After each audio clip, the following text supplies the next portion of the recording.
जो गलत काम करे, दूसरों को नुकसान पहुंचाए, उनको विलन्स कहलाते हैं, और जो बुराई के खिलाफ लड़े और विलन्स को मारे उनको हीरो कहलाते हैं। बट भाई बदलापुर नाम की इस मूवी के अंदर चीजें इतनी भी सिंपल नहीं है, क्योंकि स्टार्टिंग में तो we are clear that he is the hero and he is the villain. But जैसे जैसे मूवी आगे बढ़ती है, अपने एंडिंग तक पहुंचती है, वो हीरो विलन वाली क्लियर लाइन थोड़ी थोड़ी धुंधली होने लग जाती है और ऐसा लगने लग जाता है कि the main hero is the main villain rather than the main villain himself. पता है भाई बहुत ही ज्यादा कंफ्यूजन है भाई हीरो विलन, लेकिन इस वीडियो के एंडिंग तक आपको सब क्लियर हो जाएगा, ये अपनी गारंटी है। एक माँ और बेटा रास्ता क्रॉस कर रहे होते हैं और अपनी मस्ती में होते हैं, चिल होते हैं, बट तभी पीछे से दो गुंडे आते हैं और उनकी गाड़ी और उनको एक साथ चुरा लेते हैं। क्या क्या क्या क्या I mean, they have hijacked their car और उनकी वजह से माँ बेटे की मौत हो जाती है और वो लोग भाई अपना मस्त भाग जाते हैं। और उसके बाद हमको देखने को मिलता है the main lead of the story Raghu, जिसकी बीवी और बेटे के मौत के जिम्मेदार वो दो व्यक्ति थे। And this is how the movie starts with a खतरनाक tragedy and a ocean of immense pain, दुख, दर्द,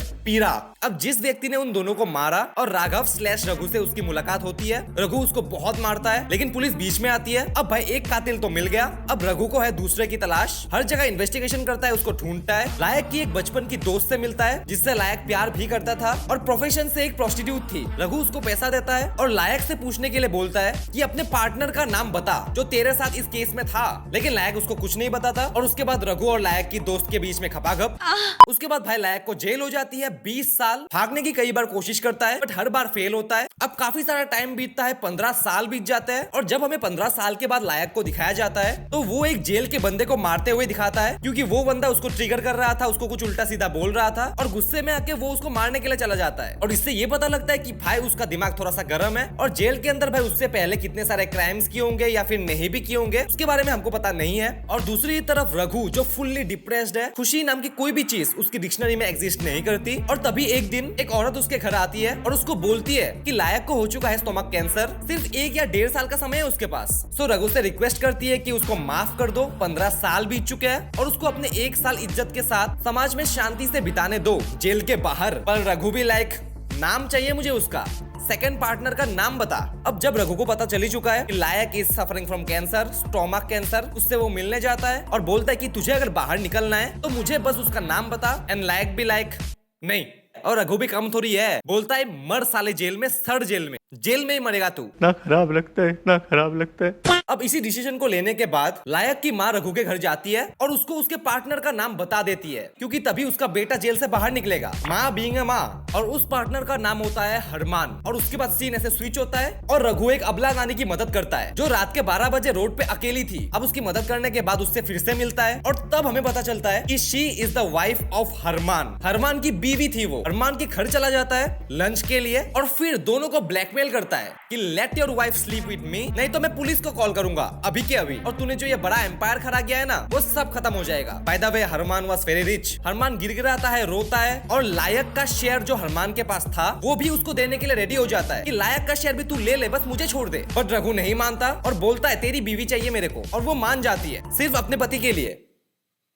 वो दोनों बेडरूम में जाते हैं और कुछ भी नहीं करते, सिर्फ आवाजें करते हैं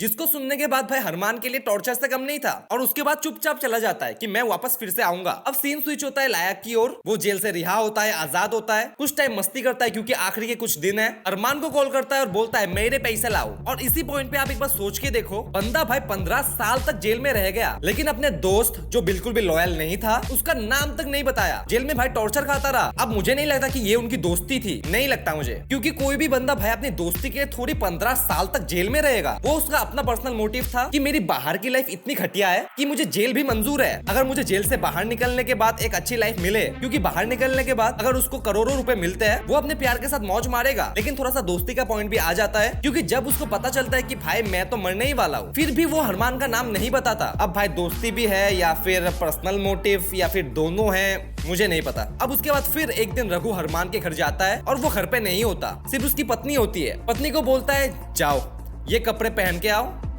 जल्दी। और जैसे ही वो नहा धो के कपड़े पहन के आती है, रघु पीछे से हथौड़े से बैम, हरमान की पत्नी सीधा बेहोश। और उसी वक्त हरमान पहुंचता है और उसकी पत्नी तब तक मरी नहीं थी, लेकिन भाई हरमान के सामने उसका दम टूट जाता है, मर जाती है। और उसके बाद जब हरमान को गुस्सा आता है, रघु को मारने जाता है, रघु हथौड़े से उसके सर पे भी बैम, दोनों को मार देता है, दोनों की बॉडी को डिस्पोज कर देता है। और इस सिचुएशन में काफी ज्यादा ओवरवेलमिंग हो जाता है कि भाई मैं क्या बोलूं।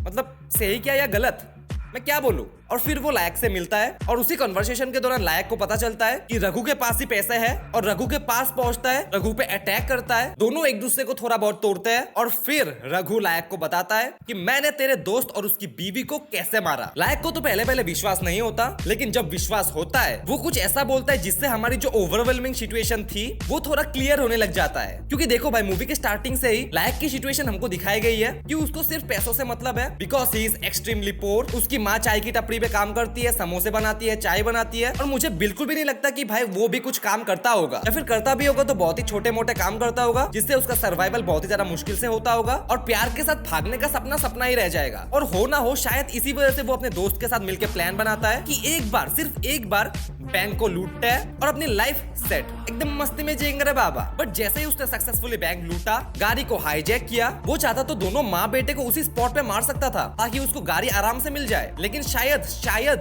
शायद उसका वो इंटेंशन था ही नहीं कि मैं इन दोनों को मारूं। उसको तो भाई बस भागना था पैसे को लेकर कि माँ बेटा जाए भाड़ में, मुझे गाड़ी को लेकर निकलना है भाई। कौन हो तुम लोग?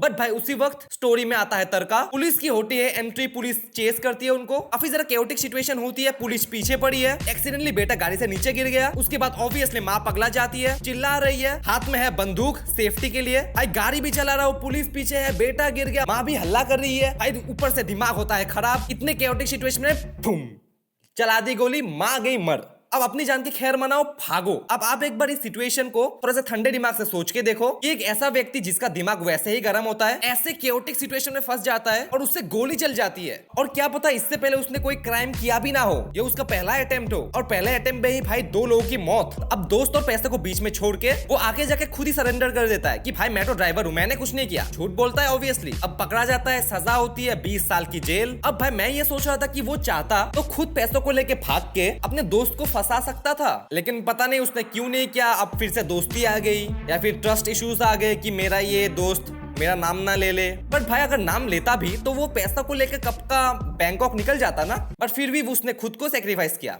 I don't know why. तुमको क्यों तकलीफ है, हमारा मर्जी है। अब इतने सालों तक जब उसको जेल हुई अपनी गलती की वजह से, उसको कर्मा भी हिट किया, स्टोमक कैंसर, अपने डिसलॉयल दोस्त से जो एक ही झटके में रघु को अपने दोस्त का सारा शेयर देने को रेडी था, उससे 15 सालों तक लॉयल रहा, चाहे उसका जो भी मोटिव हो, लॉयल था। और भाई 15 सालों तक वो अपने प्यार को भूला ही नहीं। वो जेल से छूटने के बाद फिर से उसके घर ही गया उसको ढूंढते हुए। अब भाई इस वक्त में मैं कुछ नहीं बोलूंगा, अब एक बार खुद सोच के देखो कि क्या लायक एक विलन था, एक टिपिकल विलन जो सिर्फ अपने इंटेंशंस के लिए लोगों को मारता है। सोचो, सोच सोच। हाँ तू सोच, मेरे लिए भी सोच। और दूसरी तरफ again very layered character Raghu, जिसका कैरेक्टर तो भाई लायक से भी टेढ़ा है, जिसके साथ मैं मानता हूँ कि बहुत ही ज्यादा बुरा हुआ, बहुत बुरा, बहुत खतरनाक ट्रेजेडी घट गई। बट भाई कहीं ना कहीं I feel that Raghu is the actual villain. क्योंकि देखो भाई लायक ने वो सब चीज मजबूरी में किया था, नहीं बोल रहा हूँ कि वो सब सही था, मजबूरी में किया तो सब सही हो जाता है, नहीं, गलत था, लेकिन मजबूरी में किया था और उसकी सजा उसको मिली, उससे ज्यादा मिल गई। बट भाई रघु के केस में वो कभी मूव ऑन कर ही नहीं पाया। और भाई 15 साल कम टाइम नहीं होता एक ही बबल में रहना, वो भी बदले के बबल में, कि मुझे तो बदला चाहिए। 15 सालों तक अपने बदले को अपने लाइफ का मेन मकसद ही बना दिया कि लायक के साथ बदला तो हो गया, उसके लवर के साथ खपाखप उसको मालूम भी पड़ा, और शायद मैं उसके बाद भी उसको मार देता, लेकिन वो तो वैसे भी मर रहा है, वो भी हौले हौले तिल तिल के, इसीलिए लायक के साथ मेरा बदला पूरा हुआ। लेकिन भाई हरमान के बारे में जब उसको पता चला, उसके साथ साथ उसकी बीवी को भी मार दिया, बिना ये जानने की कोशिश की कि भाई हरमान सही था गलत था, उसने किया कि नहीं। क्योंकि भाई हमें बताए कि भाई हरमान ने तो कुछ किया भी नहीं था, हाँ बैंक लूटा था, लेकिन इससे रघु की लाइफ से क्या लेना देना,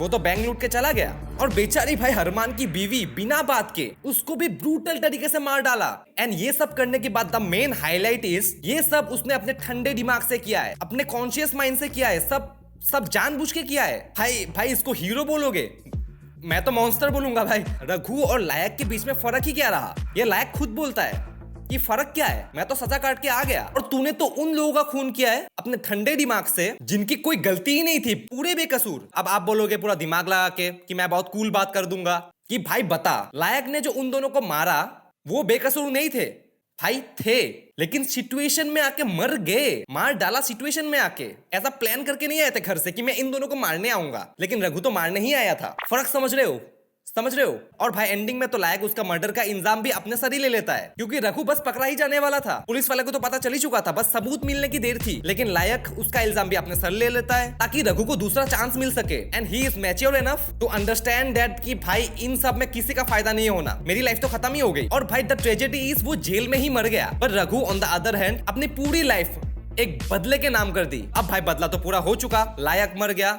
उसका पार्टनर मर गया, बोनस उसकी बीवी भी मर गई। अब तेरी लाइफ का क्या मोटिव है? अब क्या करेगा तू? और ऊपर से भाई इसके बावजूद भी मैक्सिमम लोग रघु को ही सपोर्ट करेंगे कि नहीं नहीं रघु वाज राइट, उसने जो किया वो किया, बदले में किया। अब बदला भी एक टॉपिक है कि सही है या गलत। बहुत लोग बोलेंगे नहीं नहीं बदला इज अ नेगेटिव इमोशन, भाई बहुत गलत बात है। लेकिन एक बार सोच के देखो, अगर कोई बंदा आपको बार बार कोई ना कोई चीज पे परेशान करता रहे, आपको हार्म करता रहे, अब बार बार चुप बैठोगे? एक बार हो गया, गलती से हो गया, दूसरी बार, तीसरी बार, चौथी बार कुछ नहीं करोगे। अब फाइट बैक करना बोलो कि बदला लेना, वो करना पड़ता है। लेकिन इस सिचुएशन में बिल्कुल भी वो लॉजिक नहीं बैठता बदला लेने का, कि लायक के द्वारा जो हुआ वो उसने जानबूझ के किया, एक्सीडेंटली हुआ, पता नहीं, लेकिन उसकी सजा उसको मिल गई। और वो कोई ऐसी चीज भी नहीं है जिससे बार बार किया जा सके। मरना तो भाई एक बार ही होता है। तो इस सिचुएशन में काफी ज्यादा कॉम्प्लिकेशंस आ जाती है कि बदला लेना सही है या गलत। और मैंने इसलिए बोला कि बहुत सारे लोग रघु को ही सपोर्ट करेंगे, क्योंकि वो बदला काफी सारे लोगों को सेटिस्फैक्टरी लगता है कि हाँ हो गया, बदला ले लिया। क्योंकि भाई हम सब ने रघु के पर्सपेक्टिव से पूरी मूवी को देखा है, उसने क्या क्या सहा है, कैसी कैसी ट्रेजेडीज हुई है उसके लाइफ में, ये सब हमने अपनी आंखों से देखा है। और स्पेशल टच गाने भी सुने हैं, जिससे हमारा इमोशन और भी जरा स्ट्रांग हो जाता है रघु की ओर। लेकिन अगर यही सेम चीज हम लायक के साथ होते हुए भी देखे तो, क्योंकि लायक की लाइफ भी कुछ अच्छी नहीं गई भाई। उसको अपना प्यार नहीं मिला, उसकी माँ अकेली रहेगी, उसको पैसे नहीं मिले, उसके दोस्त मर गए, वो जेल में ही मरा सड़ के। रघु को तो फिर भी सेकंड चांस मिल रहा है ना। अब भाई क्या रघु विलन है? एक्चुअली द मूवी का विलन है। तो मुझे लगता है कि आप एंटी विलन भी बोल सकते हो, एंटी विलन एंटी हीरो भी बोल सकते हो, दोनों भी बोल सकते हो, या फिर कुछ भी नहीं। सबसे बेस्ट पॉइंट है कुछ भी नहीं, क्योंकि एक रियलिस्टिक मूवी के अंदर जहां माल मसाला ना हो, उस मूवी के अंदर कोई हीरो विलन को पोर्ट्रेट किया ही नहीं गया। उसके अंदर इंसानों को दिखाया गया है, और इंसान ना तो हीरो होता है ना तो विलन। जो इंसान किसी के लाइफ में हीरो होता है वो किसी और की लाइफ में विलन होता है। ब्रो आप कहाँ थे ज्ञानी बाबा? तो ये बात कंफ्यूजन ही रहती है कि कौन हीरो था कौन विलन था। इसके बारे में झगड़ा कर सकते हो। अब इस पॉइंट तक आते हैं तो मैं ये बिल्कुल भी नहीं कह रहा हूँ कि रघु या लायक ने जो कुछ भी किया सिचुएशन में किया, कैओस में आके किया, जानबूझ के किया, ठंडे दिमाग से किया, गर्म दिमाग से किया, सब सही था? बिल्कुल भी नहीं था। सब गलत था। दोनों अपनी जगह पे बिल्कुल गलत थे। सुनाई दे रहा है? बिल्कुल गलत थे। अब इसको मैं दो बार क्यों बोल रहा हूँ? क्योंकि मैक्सिमम लोगों को ये बात सुनाई पड़ती ही नहीं है, और सुनाई देगी भी कि ऐसे मैक्सिमम लोग यहाँ तक पहुंचते भी नहीं है। वीडियो के इस लेंथ तक पहुंचने में भी बहुत ज्यादा पेशेंस चाहिए होता है, और वीडियो के बीच में ही आके कमेंट्स में हक के चले जाएंगे, bro I disagree with you. कोई बात नहीं, डिसएग्री करो, लेकिन क्यों कर रहे हो बोलो भाई। क्यों रहे हो डिसएग्री? नहीं, तू गलत है। क्यों गलत तू? ये बातें बताई नहीं जाती। मैंने अपना पॉइंट रखा, आप भी अपना पॉइंट रखो। मुझे सस्पेंस में मारोगे क्या? और भाई बहुत सारे लोग तो ये भी बोलते हैं, भैया आपने डिफेंड किया है, ये सब लोगों को डिफेंड कर रहे हो, विलेन को डिफेंड कर रहे हो, ग्लोरीफाई कर रहे हो। भैया आप डिफेंड करते हो, आप विलेन को सपोर्ट करते हो, उनके एक्शंस को जस्टिफाई कर रहे हो।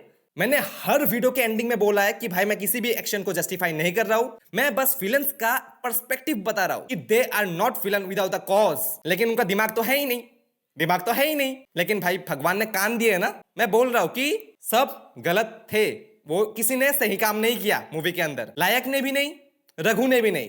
तो भाई सब न्यूट्रल है, चिल मारो। लेकिन अभी भी बहुत सारे लोगों ने कमेंट्स में हक दिया होगा, क्योंकि उन्होंने वीडियो को बीच में ही छोड़ दिया है बिना मेरी ये बात सुने। तुमको क्यों तकलीफ है? हमारा मर्जी है। सो भाई आपको क्या लगता है? आप एग्री करते हो, डिसएग्री करते हो? कमेंट्स में बता सकते हो। बहुत ज्यादा खुशी होगी मुझे सुन के। Till then okay bye.